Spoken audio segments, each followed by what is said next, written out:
रफीगंज विधायक के औरंगाबाद स्थित निजी आवास पर मौजूद हूँ और आप जानते हैं इन दिनों औरंगाबाद ज़िला में लॉ एंड ऑर्डर बिल्कुल चरमराई हुई है।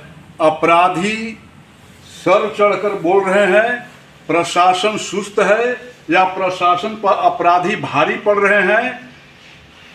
इस सवाल पर हम चलते हैं रफीगंज विधायक प्रमोद कुमार सिंह के पास, क्या कुछ कहते हैं। प्रमोद बाबू, आप औरंगाबाद जिले के रफीगंज विधानसभा का आप प्रतिनिधित्व कर रहे हैं विधानसभा में, और औरंगाबाद जिले में इन दिनों लॉ एंड ऑर्डर बिल्कुल चरमरा गई है। अपराधी सर चढ़कर बोल रहे हैं। पुलिस या तो अपराधियों के समक्ष नतमस्तक है या खामोश है।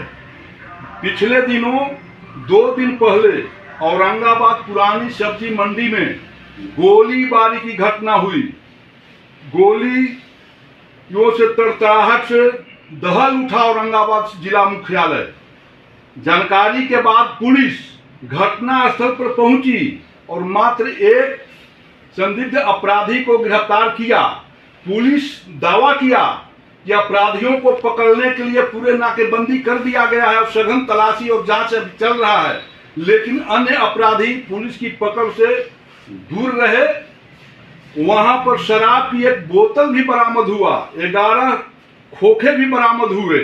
यह स्पष्ट होता है कि औरंगाबाद जिला मुख्यालय में भी धड़ल्ले से शराब की कारोबार चल रहा है और अपराधी नंगा नाच कर रहे हैं।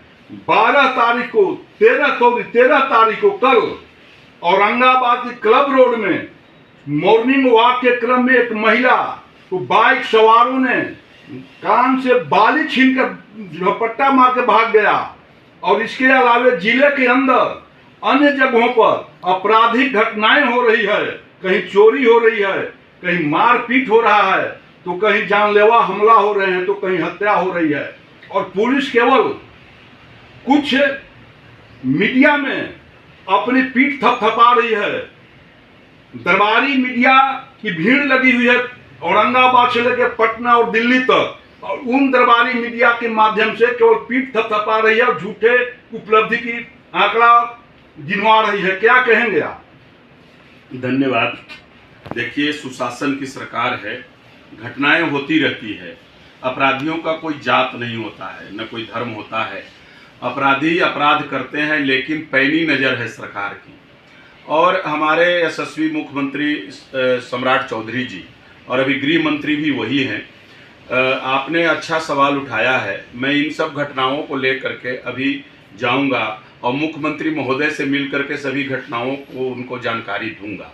मुझे भी लगा है कि औरंगाबाद शहर असुरक्षित है, कारण कि यहाँ पे जिस ढंग से वारदात हो रही है और वारदात होने के बाद यदि अपराधी पकड़ से बाहर है तो कहीं न कहीं चूक हो रही है हमारे पुलिस प्रशासन से, और ये एक चिंतनीय विषय है। मैं इस विषय पर चर्चा निश्चित रूप से अपने मुख्यमंत्री महोदय से करूंगा, उनको ध्यान आकृष्ट कराऊंगा। और जो 2-2, 3-3 घटनाओं की बात आप कर रहे हैं, ये समाज के लिए अच्छी बात नहीं है। औरंगाबाद शांति प्रिय जिला रहा है। यहाँ लोग सब पढ़े लिखे और सुसज्जित लोग हैं, संस्कारित लोग हैं, और हमारे शहर में इस ढंग की घटनाएं यदि हो रही है तो चिंता का विषय है। और उतनी बड़ी वारदातें नहीं है जितना मीडिया से को जितना आप बता रहे हैं। सरकार की नज़र है, अपराधी बचेंगे नहीं। आप देख रहे हैं कि जब से सम्राट जी गद्दी पर बैठे हैं तब से इनकाउंटर भी हो रहा है उन अपराधियों के साथ। और औरंगाबाद थोड़ा सा अछूता है, यहाँ कहीं न कहीं पुलिस प्रशासन टाइट नहीं होने के कारण मैं इस विषय को लेकर के यहाँ का जो पुलिस प्रबंधन है उसके बारे में मैं निश्चित रूप से बात करूँगा, अपने मुख्यमंत्री महोदय से अवगत कराऊँगा। और यहाँ पे सुदृढ़ करने की आवश्यकता है और ये संज्ञान में है हमारा। और संज्ञान में लेते हुए मुख्यमंत्री महोदय से बात को मजबूती से रख करके, और कोई नहीं बचेगा अपराधी। जहां शराब की बात है, हमारे यहाँ जिला में शराब पर नियंत्रण है। हर समय एक्साइज विभाग की टीम घूम रही है और छिटपुट हमारा बॉर्डर लगा हुआ है झारखंड से। पीने खाने वाले अपना छिप छुपा करके लेके आ जाते होंगे, लेकिन ऐसा कहीं भी शराब का धंधा कोई बड़ा व्यापारी हमारे यहाँ नहीं है जो बिहार में या औरंगाबाद जिला में जो व्यापार कर रहा है। और यदि कर रहा है तो वो बचेगा नहीं। सरकार सशक्त है। शराबबंदी हमारे सरकार का सबसे अति महत्वाकांक्षी योजना है और वो और उस पर पैनी नज़र रखी जाएगी। कोई अपराधी बचेगा नहीं। अपराध करके हमारी सरकार के नज़रों से नहीं बच सकता। 4 दिन पहले जो मीडिया में जो खबर आई, माली थाना क्षेत्र में जो एक्सप्रेसवे बन रहा है, उस एक्सप्रेसवे पर पिकअप वैन में शराब बरामद किया गया जो झारखंड निर्मित शराब था। अब झारखंड की सीमा से माली थाना क्षेत्र का डिस्टेंस मैं समझता हूं कि लगभग 50 किलोमीटर के आसपास है और हर सीमाओं पर चेक पोस्ट बने हुए हैं। पुलिस गश्ती करने की दावा करती है और उसके बावजूद झारखंड से शराब लेकर पिकअप माली थाना क्षेत्र तक पहुंच जाती है। तो क्या पुलिस के गुड पुलिसिंग और पुलिस गश्ती पर और एक्साइज विभाग पर क्या यह सवाल नहीं खड़ा होता? नहीं, कहना आपका सही है। कहीं न कहीं चूक हुई है और उसके लिए आप संज्ञान में लाए और मीडिया चौथा स्तंभ है। मैं स्वागत करता हूं कि आपके माध्यम से बहुत अच्छा आपने सवाल उठाया है। आपका सवाल का मैं स्वागत करता हूं। पुलिस के पास बहुत सा काम है, इसके लिए विभाग आपका एक्साइज विभाग है। एक्साइज विभाग शराब के तस्करी को रोकने का उनका जिम्मा है। पुलिस को तो जांच, जब गाड़ी का जांच करते हैं उस समय कहीं कोई आ गया, लेकिन मूल रूप से ये जो विभाग है, आबकारी विभाग का विभाग है, शराब रोकना, तस्करी रोकना। पुलिस के पास तमाम काम है बहुत सा, जिसके कारण से पुलिस पे आरोप शराब तस्करी में नहीं लगाया जा सकता है। आबकारी पे निश्चित रूप से लगेगा। उनके कहीं न कहीं चेक पोस्ट पर उनसे लापरवाही हो रही है। मैं वरिष्ठ पदाधिकारी अभी आईजी साहब के को नॉलेज में दूंगा यहाँ के अपराध के बारे में भी, और जो जितनी भी शराब तस्करी करने वाले तस्करों के बारे में भी मैं अभी बहुत ही कार्यकुशल और ईमानदार आईजी हमारे यहाँ मगध क्षेत्र में आए हैं। मैं उनसे चर्चा करके सभी बातों से उनको अवगत कराऊंगा। औरंगाबाद सदर अस्पताल में 1 सप्ताह पहले मीडिया के हवाले से खबर आया था कि विकलांग दिव्यांग लोग दर्जनों की संख्या में इस तपती भीषण गर्मी में अपने सर्टिफिकेट बनाने के लिए पड़े रहे, लेकिन वहाँ एक भी अधिकारी नहीं थे, डॉक्टर नहीं थे, जिससे दिव्यांगों की परेशानी बढ़ी है।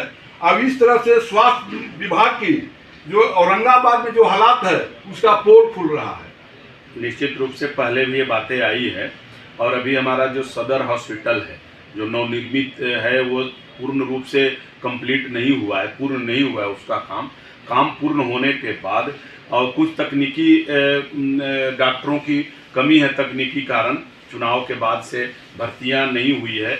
अभी 1 माह बाद 2 माह बाद हमारी चर्चा हुई है हमारे स्वास्थ्य मंत्री जी से कि 1-2 माह बाद भर्तियां हो रही है, डॉक्टरों की जो कमी है और जो कर्मचारियों की कमी है अस्पताल में, वो 1-1.5 माह के बाद सब पूरा कर लिया जाएगा। इसके बाद ये सब परेशानी दूर हो जाएगी। औरंगाबाद के जिलाधिकारी ने आदेश जारी किया था ऋषिअब्दुल पुल जो क्षतिग्रस्त हुआ है उस बड़े वाहन को प्रवेश वर्जित किया गया था जिलाधिकारी के आदेशानुसार, और बड़े वाहनों के लिए रूट भी निर्धारित किया गया। लेकिन आज देखा जा रहा है कि वाहन संचालक जिलाधिकारी के आदेश को धज्जी उड़ा रहे हैं या जिलाधिकारी के आदेश पर भारी पड़ रहे हैं, और बड़ी संख्या में लगातार बड़े वाहन उस पुल से गुजर रहा है, जिससे कभी भी हादसा हो सकती है। अभी हम लोगों ने भी कवरेज किया है, अन्य मीडिया भी कवरेज किया है, और हम लोग दिखा रहे हैं कि जिलाधिकारी के आदेश के बावजूद भी बड़े वाहन की परिचालन उस पुल से हो रहा है। तो क्या कहेंगे, जिलाधिकारी अपने आदेश को इम्प्लीमेंट कराने में असफल हैं? नहीं, ऐसा तो नहीं होना चाहिए, और यदि ऐसा हो रहा है तो मैं संबंधित विभाग के पदाधिकारी DTO से भी बात करता हूं, जिला पदाधिकारी से भी बात करूंगा आज, और एसपी से भी बात करूंगा, और इस पे तत्काल रोक लगनी चाहिए। बड़ा हादसा हो जाएगा हमारे यहाँ। तो ये चिंतनीय विषय है।